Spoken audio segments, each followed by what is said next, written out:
Assalamualaikum warahmatullahi wabarakatuh. Hai guys, hari ini kakak akan menerangkan materi terkait pembelahan sel. Nah, di materi ini kita akan mempelajari dua hal, yaitu pembelahan mitosis dan pembelahan meiosis. Apa itu pembelahan mitosis dan meiosis? Sebelum kita bahas lebih lanjut, kita simak dulu ilustrasi yang berikut. Nah, di sini bisa kita lihat kalau mitosis itu menghasilkan 2 anak, sementara meiosis menghasilkan 4 cucu. Jadi mitosis cuma sampai anak, sementara meiosis sampai cucu. Mitosis cuma punya 2, meiosis punya 4. Oke, sekarang kita masuk ke pembelahan mitosis. Nah, pembelahan mitosis itu apa sih? Ciri dari pembelahan mitosis itu pembelahan yang menghasilkan 2 sel anakan yang sama persis dengan induknya. Terus terjadinya pada individu yang lagi mengalami pertumbuhan ataupun perbaikan. Karena dia fungsinya untuk perbaikan sel, otomatis pembelahan mitosis ini berlangsung seumur hidup. Nah, terus yang tadi kakak bilang di ilustrasi sebelumnya, jumlah kromosomnya itu 2N. Nah, 2N ini namanya diploid. Terus siklus hidupnya dibagi menjadi 2 fase. Ada fase pertumbuhan atau interfase dan fase pembelahan. Fase pembelahannya sendiri cuma terjadi dalam satu tahap. Berikut adalah tahapan mitosis. Dimulai dari interfase, profase, metafase, lalu berikutnya anafase, dan yang terakhir adalah telofase.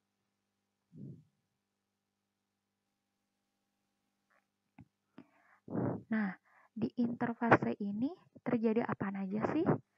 Di interfase ini tahapnya paling lama atau paling panjang dari semua siklus sel. Kenapa? Karena dia itu kan tahap persiapan. Jadi butuh lama. Nah, terus di sini selnya itu nggak menunjukin perubahan bentuk atau perubahan morfologi. Tapi walaupun begitu, selnya masih aktif melakukan metabolisme. Di sini terdiri atas 3 fase, yaitu gap 1, sintesis, dan gap 2. Pada fase gap 1 itu terjadi pembentukan organel sel. Pada fase sintesis terjadi replikasi DNA, sementara pada fase gap 2 terjadi pertumbuhan organel yang terbentuk saat fase gap 1.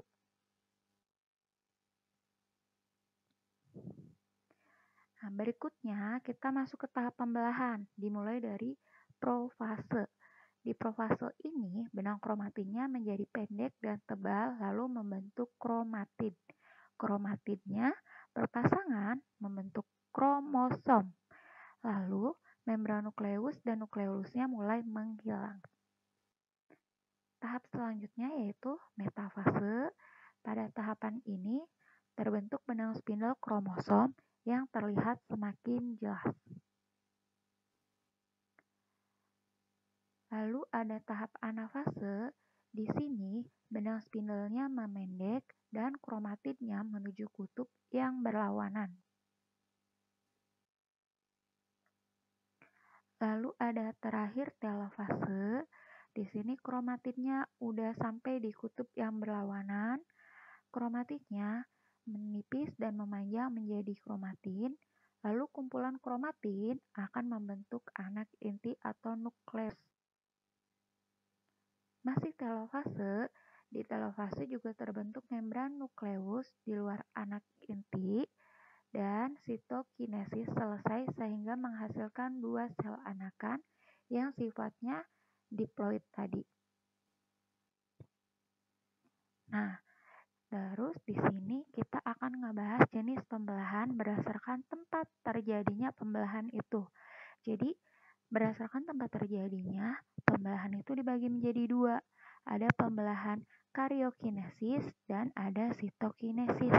Kalau karyokinesis itu terjadinya di inti, sementara sitokinesis terjadinya di sitoplasma. Oke, mitosis sudah selesai. Sekarang kita berlanjut ke tahapan meiosis. Nah, meiosis ini cirinya menghasilkan sel anakan yang jumlahnya setengah dari jumlah induknya. Dari 1 menjadi setengah, artinya berkurang kan? Nah, karena berkurang, pembelahan meiosis ini disebut juga pembelahan reduksi. Tujuannya untuk reproduksi, karena pada pembelahan meiosis itu terjadi yang namanya gametogenesis alias pembentukan gamet atau sel kelamin. Di mitosis, pembelahan itu cuma terjadi dalam satu tahap, tapi kalau di meiosis, pembelahan terjadi dalam 2 tahap dan menghasilkan 4 sel anakan yang sifatnya itu haploid. Nah, karena terjadi 2 tahap, tahap yang pertama itu apa? Tahap yang pertama namanya tahapan meiosis 1. Nah, tahap di sini meliputi PMAT, profase, metafase, anafase, dan telofase. Tahap pertama, profase 1. Di sini membran intinya udah mulai menghilang. Lalu terbentuk gelondong pembelahan, kromosomnya menebal, dan kromosom homolog saling berpasangan, dan terjadi pertukaran segmen molekul DNA. Lalu, pada tahap metafase 1, kromosom homolog atau tetrad bergerak ke bidang ekuator dengan sentromernya mengarah ke kutub.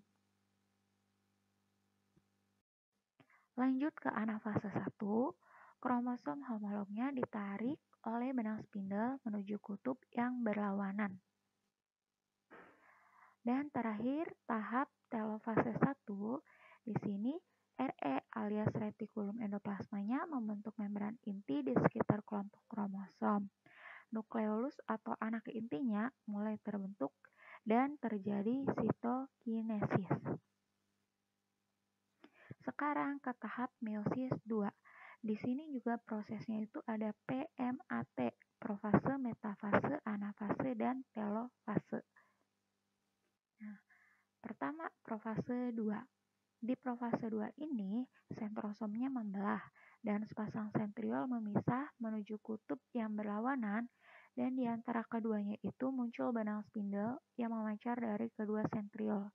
Nah, sentriol ini adanya cuman di hewan ya, berarti profase 2 ini contohnya terjadi pada sel hewan dan manusia. Lalu tahap berikutnya ada metafase 2. Di sini setiap kromosom haploid tertarik ke bidang ekuator dan terbentuk benang-benang spindle. Berikutnya tahap anafase 2. Di sini benang spindlenya menaruh kromatid menuju kutub pembelahan yang berlawanan. Kedua kromatid bergerak menuju kutub yang berbeda, serta pada akhirnya membran sel mulai melekuk. Tahapan terakhir dari meiosis 2 adalah telofase 2. Di sini kromatidnya berubah menjadi benang kromatin. Membran nukleus dan inti haploid mulai terbentuk, lalu terjadi sitokinesis sehingga terbentuk 4 sel anakan yang sifatnya haploid. Nah, di sini Allium cepa itu nama suatu tumbuhan. Jadi ini adalah foto pembelahan mitosis yang terjadi pada tumbuhan jika diamati menggunakan yang namanya mikroskop. Itu fase-fasenya sesuai dengan urutan yang ada di slide. Interfase yang pertama, lalu profase, dilanjutkan metafase, anafase, dan telofase.